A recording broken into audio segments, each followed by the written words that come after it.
This is Retro Sports Radio. Visit RetroSeasons.com for more sports history. Sports fans, here's the sports show of sports stars.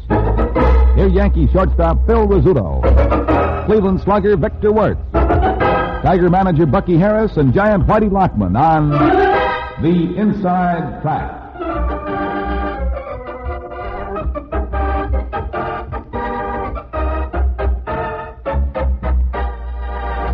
This is Fred Hessler presenting a parade of sports personalities with the answers to leading sports questions. Today, Phil Rizzuto analyzes what was wrong with Phil Rizzuto. Vic Wirtz of the Indians and Whitey Lockman of the Giants look at the pennant fight, while Detroit skipper Bucky Harris is optimistic about the Tigers. Hilton Spaninger joins us at the organ for the Inside Track to Sports.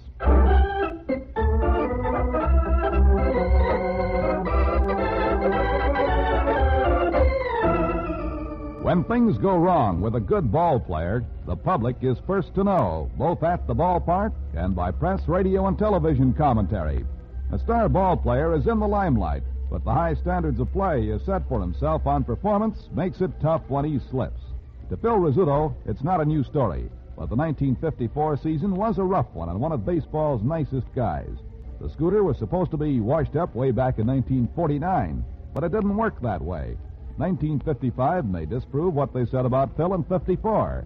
Navy Chief Al Spanger asks Phil if the comments bother him. No, it doesn't bother me. I get a kick out of it because at least this way they know I'm around. You know, other years I'd never cause any trouble or make any statements, and people just took me for granted. But this year, I don't know, not what with the new glasses and the theory that everybody thinks I'm too old and that they're going to see how I'm going to do it. It's a lot of fun. I'm looking forward to a good battle out there for that shortstop position. Now, the glasses themselves, what do they do for you? Well, they have sharpened up the picture quite a bit.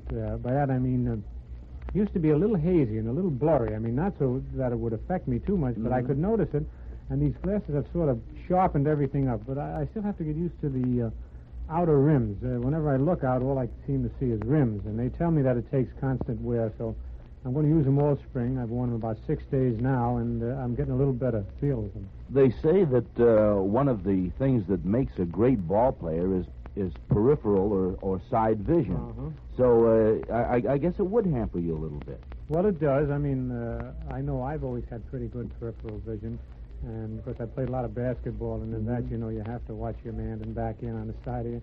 And in baseball, too, you've got to know if the second baseman is there or the third baseman or going back for a fly ball. But as I said, that is what bothers me out of the sides of the eyes. But I think I'm getting a little more used to it, and I talk to fellas like Eddie Juice and Dominic DiMaggio and Jim Constanti on our team, and they say that after a while you don't even know you got them on. Well, they look just like regular glasses. Actually, they must be different. Well, they are different. They're a lot heavier. They're shatterproof and unbreakable so that you can't get blinded or something. They will shatter, but they won't break. And they're tinted just a little bit, and they've got this frame that is a little heavier than the ordinary glass frame. There's no protection, though. It seems like jogging around, they come right off your ears. Well, they put an extra thing that loops around and catches the bottom of your ear, and they stay on pretty good. Could you put your finger on anything last year? Not a darn thing. I don't know. I just lost my confidence early in the year and never got it back, and towards the end I dreaded going up to home plate to hit. I was happy when he wouldn't play me. But I tell you one thing, I did experiment too much with different bats. Now, all the years I was having good years, I used the heavy bat, Johnny Miser's bat. And last year, Enos Slaughter came with the club, and he has real light bats. They weigh about 30, 31 ounces. And I started using them at the beginning of the year. And they were too light, and as a result, I was way out in front. And then when I did try to use the heavy bats again, I was sunk because I had lost the touch with the heavy bat. Well, now, your bat now is what? Well, now I'm back to 34-ounce bat. I was using a 30 and 31, which is very light. Mm-hmm. And it makes you feel strong, but it's a false strength because you're round in front and you don't meet the ball squarely. 34 ounce. How long is your bat? 35 inches. But as I said, I'd like to get back to that Mize bat, which is 36 inches long and 36 ounces in weight. Gee, that seems awful. It seems big, but when you get a bat that long and that weight, it's balanced perfectly. Well, you get other bats that are maybe 34 inches and 32 ounces. They're not as well balanced as a long bat like Johnny Mize.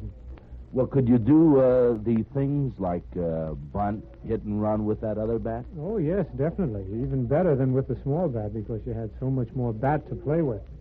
And as a result, you could hit the outside pitch, and if you wanted to bunt, you just choke up and bunt the ball, and it had more wood, more hitting surface.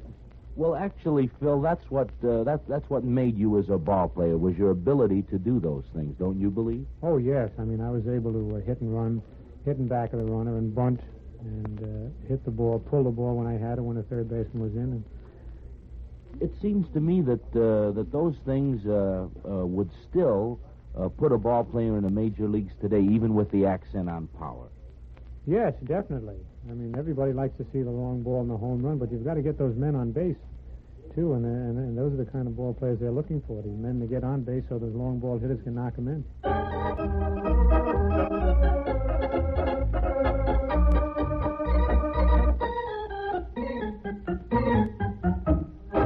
And that's the Inside Track to Baseball with Phil Rizzuto.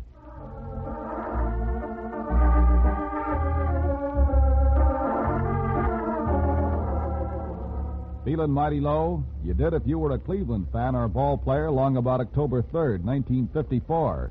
At that time, it was doubly discouraging in Cleveland, for the football Browns weren't going well either, although the Paul Brown crew came out well at season's end. For the Cleveland ball player, it's apt to become a complex if people keep asking, what happened to the Indians? Sportcaster Mel Alberts talks to one man who did well for the Indians, slugger Victor Wirtz. I think that a lot of people talked about this club being down, and everything because we lost the series last year like we did. But, gee, the morale is high, and we're looking forward to another season. I don't think we'll win 111 games, but I think we'll win the pennant. Well, it's very unusual that you have to win 111 games to take that pennant. As I was saying to Al Rosen, the Yankees, with 103, ordinarily would win it. How many games do you figure you'll have to go this year to get it? Well, I wouldn't be a bit surprised if we had to go over 100 again, because the Yankees are going to be tough, as they always have been. And, of course, we expect a little improvement in the lower part of the league, too, with Baltimore and Washington and Kansas City.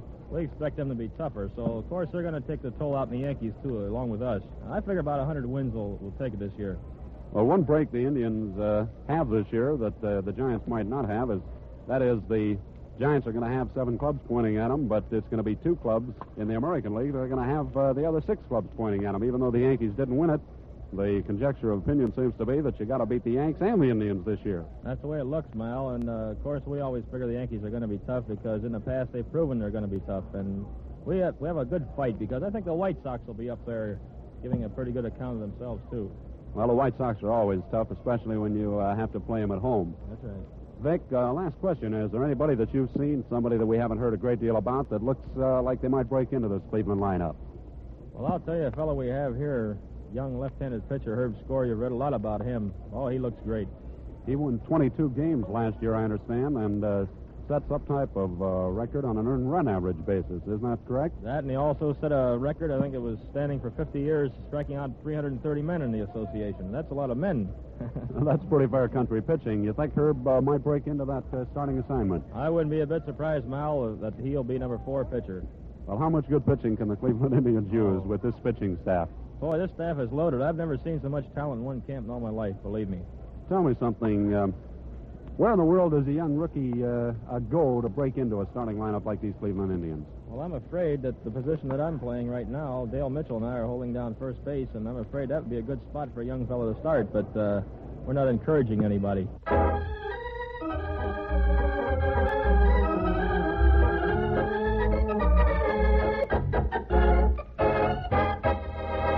And that's the Inside Track to the Indians with Vic Wirtz.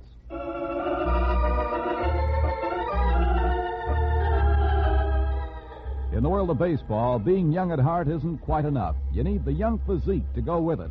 But if young bodies can win pennants, certainly the Tigers have them. And it's a novel experience for Bucky Harris. Harris, again back at the Detroit helm after terms in Washington, New York, San Diego, and Washington, hasn't been blessed with youth until his current engagement.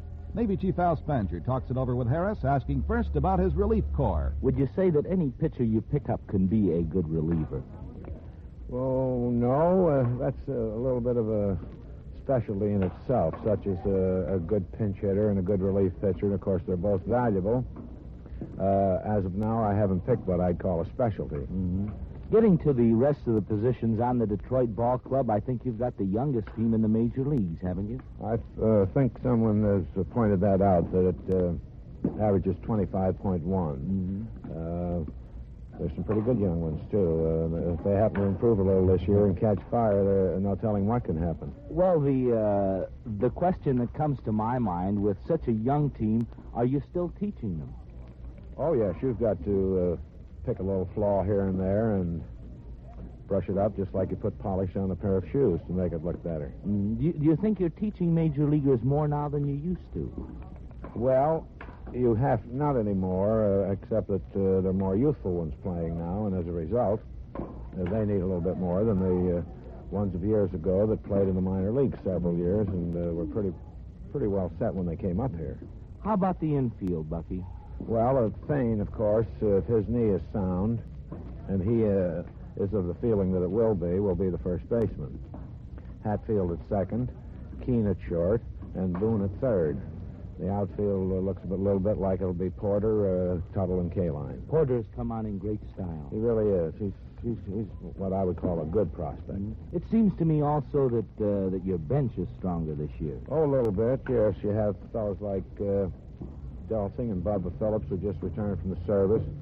Maybe we could stand an extra reserve infielder. And the catching staff, I think, is one of the best in the major leagues. It's adequate. House and Wilson are very adequate. Of course, they're not a hitter like Barra, but who is, as far as that goes. It seems to me that the difference between catchers would be in the hitting. Do you find that that's true? Pretty much so, yes. Most any major league catcher's a good receiver and thrower, and the one with the big edge is the guy that can hit that ball the best. Well, just two other things to get to. The strongest point on the Detroit Tigers team and the weakest. Well, I guess the strength of the club is the fact that it's got good young ball players that should improve. Blended in, of course, with a little experience such as Thane and Boone. And right now, I can't see any outstanding weakness. I think we're pretty good.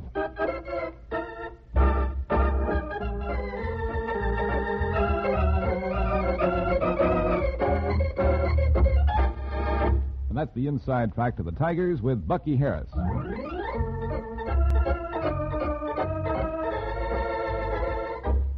In the world of baseball, one of the state of North Carolina's gifts to the New York Giants is first baseman Whitey Lockman. Whitey has been one of Leo DeRocher's more dependable guys, even though his 54 season didn't show it. Lockman, known also as Old Cotton Top, has been around the league a half-dozen seasons and knows the personnel and what to expect. So here is the Whitey Lockman outlook on the National League race. I think the league will be overall a little better balanced than it was last year, and we look to have a real tough fight all the way, with particular trouble from Brooklyn, Milwaukee, and Cincinnati, probably, and St. Louis. It looks like a tough league in few words. Certainly is, yes. What kind of shape are you in this year, Whitey? How do you think things are going to go for yourself personally? Well, I am in tip-top shape, Mal, physically, and I just certainly hope I can have a little better year at the plate than I did last year when I hit 250. So I've been taking quite a few extra batting practice sessions, and I think I might be able to hit a little more than that.